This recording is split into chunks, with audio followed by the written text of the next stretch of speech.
Valentine's Day has just occurred, and in today's scripture passage, we learn where love comes from. We love because God first loved us. This love is not a romantic love, but agape love.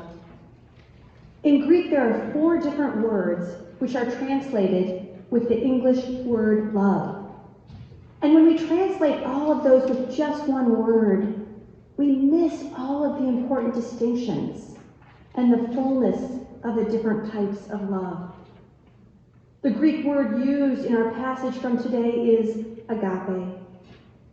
Agape does not express a feeling, but instead a motivation for action. Scholars say it is the noblest word for love in Greek, and it originates from God's own given nature.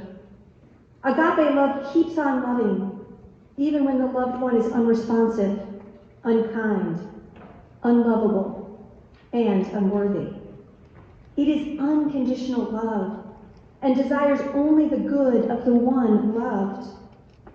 It is not love based on our emotions, but love based on our commitment and dedication to another person. We love each other because God first loved us. So our second scripture reading this morning is a continuation of the first. Again, we are in 1 John chapter 4, verses 15 through 20. God abides in those who confess that Jesus is the Son of God, and they abide in God. So we have known and believed the love that God has for us. God is love, and those who abide in love abide in God, and God abides in them. Love has been perfected among us in this, that we may have boldness on the day of judgment, because as he is, so are we in the world. There is no fear in love, but perfect love casts out fear. For fear has to do with punishment, and whoever fears has not reached perfection in love. We love because he first loved us. Those who say, I love God, and hate their brothers and sisters are liars. For those who do not love a brother or sister whom they have seen cannot love God whom they have not seen. Friends, this is the word of the Lord for us this morning. Thanks be to God. Please pray with me. Startle us, O God, with your truth. Open our hearts and minds and ears to the word you have for us this morning. Let that word dwell deeply within us, O Lord, and help us how to see you in all of our neighbors. Help us how to love our neighbor as ourselves. Amen. I remember the first day Helen walked into Southminster Presbyterian Church. She was here with her mother and her 2 sons. She and I decided to meet for tea so she could learn more about the church and I could get to know her. She was born in a hospital in the Serengeti National Park in Tanzania because her father worked for the national park. She was living in East Africa until a few years ago when she went through a difficult time. She thought that she could improve her family's life by coming to America. First, though, she was going to need to get more education. She applied to college in the U.S. and was accepted, but the location was not exactly ideal.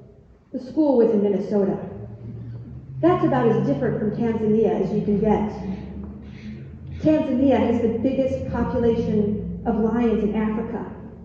It is home to the great and powerful Serengeti. The average temperature in January in Tanzania is 90 degrees. In Minnesota, the average low is 3 degrees. Helen was determined, though, to come to U.S. and not let that scare her. Getting accepted to come and study here was a long shot. Well-meaning friends told her that it was just very, very difficult, and it really might not be possible. But Helen persevered. She was granted a visa to come from Tanzania and study in the U.S. After completing her degree in the Twin Cities, she found a job in Arlington Heights, working in a doctor's office as a physical therapy assistant. Helen's mom raised her 2 sons in Tanzania so she could fully devote herself to her studies in aims of bettering her family. When Helen's family first came into Southminster, they had recently all been reunited. Her mother and her sons and Helen were now all here together. Helen marveled at the welcome that her family received here at Southminster. She got involved right away, singing with our praise team here at the 11 o'clock service, joining the children's ministry team, and becoming an official member of the church. It was at one of our children's team meetings during prayer time when we went around asking people about the prayers that they wanted to lift up, that she mentioned that she would be taking her citizenship test in about 3 weeks. That test has over 100 civics questions, but then you are randomly asked just 10 of them, but you have to be prepared to know all 100 questions. It's a daunting task, a test that many of us would not be able to pass. And so I asked her, would you like a tutor? Would you like someone that could just kind of quiz you and work back and forth with you? It's always helpful in preparing a test to work with someone else. She said yes, she would. I was sure I could find someone at Southminster, but time was fast approaching. We had about 3 weeks, and I wasn't sure I was going to be able to find someone in time. So I went to the deacons, and I asked if someone could help. Well, it turned out her very own deacon, Barb Taylor, said, yes, I can help. I can meet with her. Helen spent a lot of time preparing. She didn't take one of those super expensive prep classes. She worked with Barb Taylor. Well, the day for the exam came, and so Helen was a little concerned about navigating her way down to Chicago, finding the building. She could not be late for this test. This was one of the most important days of her life.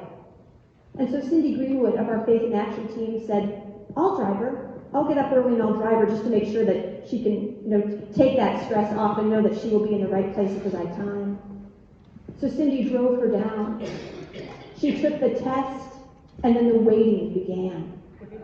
And then the waiting ended with the wonderful news that she had passed. Once again, the Faith in Action team went with Helen down to her oath ceremony as she officially said her oath and was accepted into citizenship in the U.S. We love each other because God first loved us. Pam Tannerug and her family came to Southminster.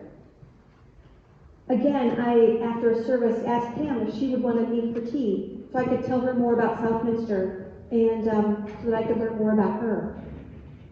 Pam and her husband met in college in California. She was from Thailand and he was from Kazakhstan. She was raised a Buddhist and he was raised a Muslim. Jobs had brought them from California to the Arlington Heights area. And when their children got old enough, when their children were about 4 years old, they decided that they wanted to come to church. They were living in America now, and although she had been raised Buddhist and he had been raised Muslim, they wanted to learn about Christianity. And they wanted their children to go to church because America, they felt, was a Christian country. So they came and they learned.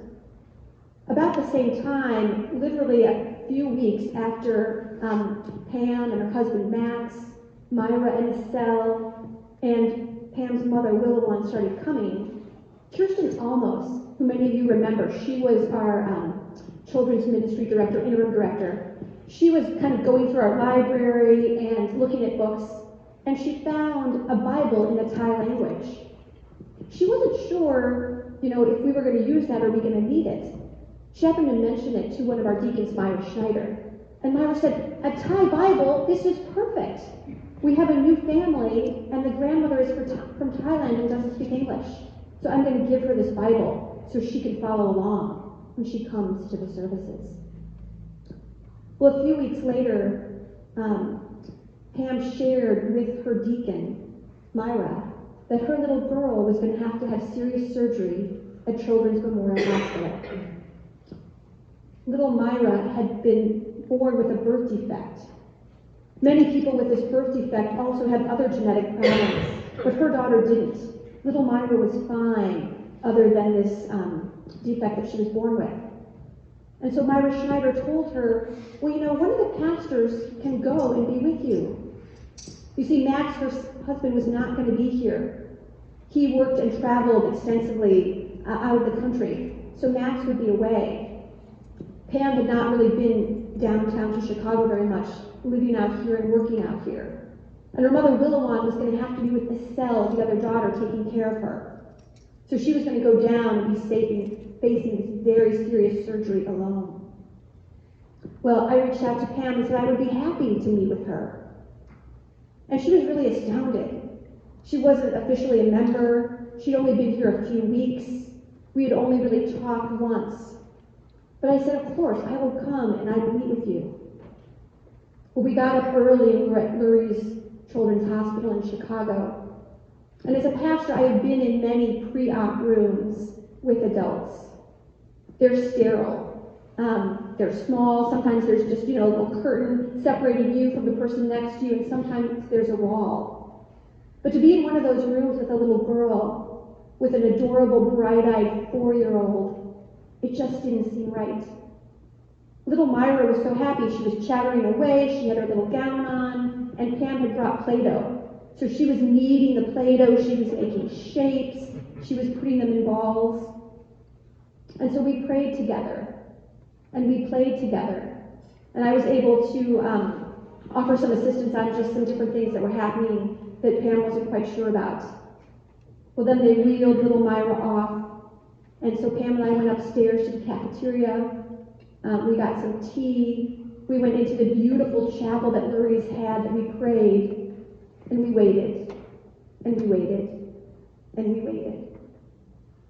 Then she got the, phone call, the text on her phone. The surgery had been successful, and we were able to go down and see little Myra. And little Myra is healthy and happy today. And she continued to flourish here at Southminster in our children's ministry. Well, this past year, a job took Pam to Minnesota. And so for a while, her husband Max was here with the kids and Pam's mother. And then fairly recently, they moved up, and now they are all reunited and living in the Twin Cities together. They haven't sold their house here yet, and they were actually hoping to be here today, but little Myra has a cold, so they are not here. But they hope to be here next week, so you can see them and you can greet them. But a couple weeks ago when they came back, our children's ministry gave the girls goodbye bags. They gave them a devotion for them to read every day. They gave them a cross. But most importantly, they gave them the promise that we were here for them.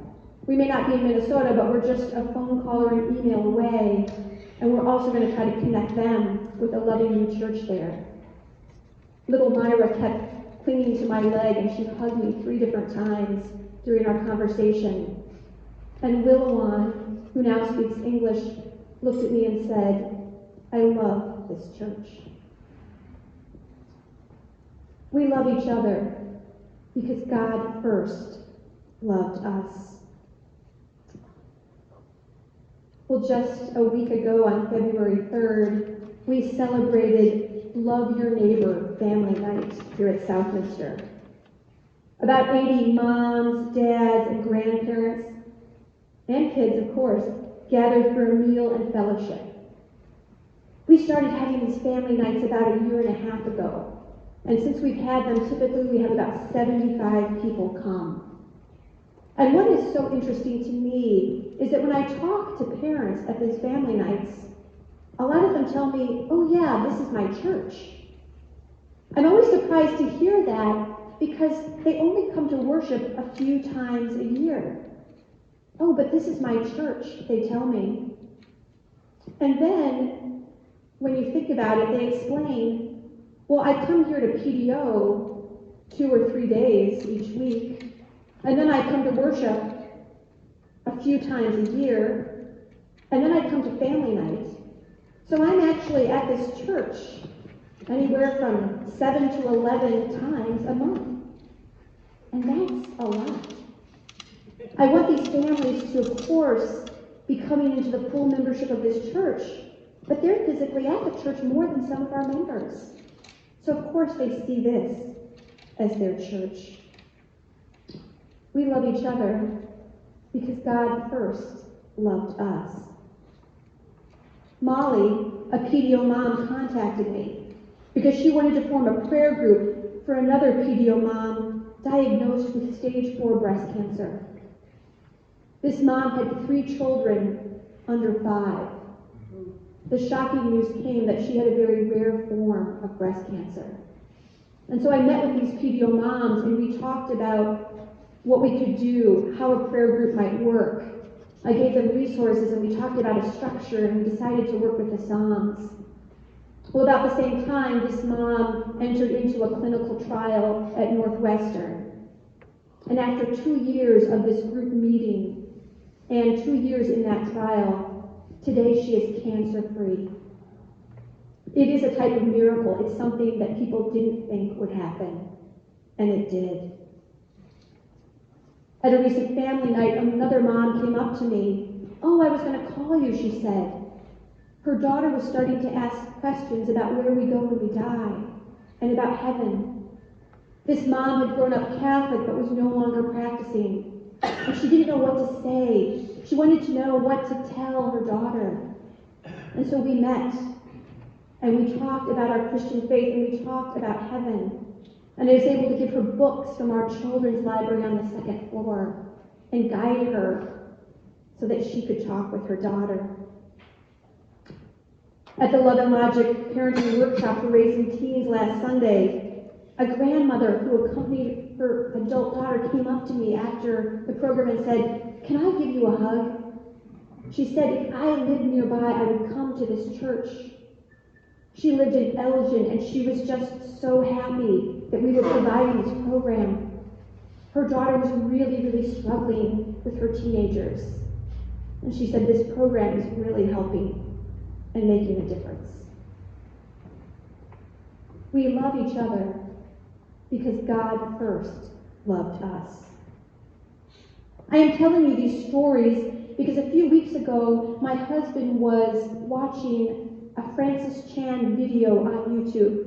How many people know Francis Chan? If you know Francis Chan, raise your hand. Well, Francis Chan is a very popular evangelical minister. He started a house church in California that grew to a mega church, and he has a book called Crazy Love. Well, Francis in his sermon was talking about all the stories of good that were happening in his church. And they were really inspiring, and that was so inspired. And I said, well, those stories are happening at Southminster too. And I started telling him some of the things I'm telling you. And I could tell you dozens and dozens more. And I know each of you could tell me dozens and dozens more. I think it's easy for us to come to church on Sunday, come to worship, sing songs, go to coffee hour, and really think that that's what we're doing, that that's what we do here at Southminster. And that is a part of what we do. But each week, you, the members of this church, and we, the staff, are making an impact on people's lives. We may look around and not see that many children or youth, and we may mistakenly think that we're not really having much of an impact on the families of our community. And that is not true. Each week, we are sharing the love of God and having a major impact on the families in our community.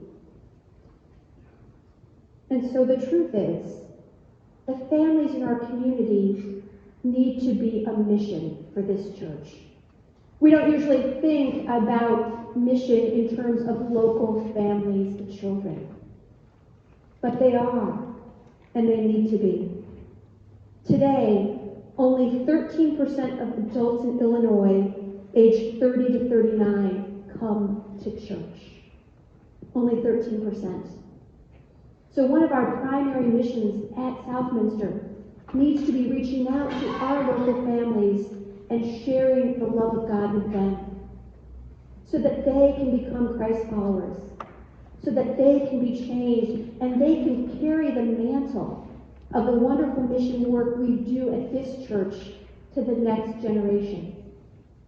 If we don't do that, who will be here to carry on all the mission work? We love each other because God first loved us. So how is God calling you to share God's love? God has given each of us gifts and skills. Will you share your love of God with the children and the youth of our church? Can you help teach Sunday school? Sit at a check-in desk? Volunteer to babysit or work in the nursery so parents can come to programs? Will you help with a family night? Each member of this church makes a huge impact, and God calls us into our community to love one another. Beloved, let us love one another because love is from God. Everyone who loves is born of God and knows God. Whoever does not love does not know God, for God is love. We love each other because God first loved us. Amen.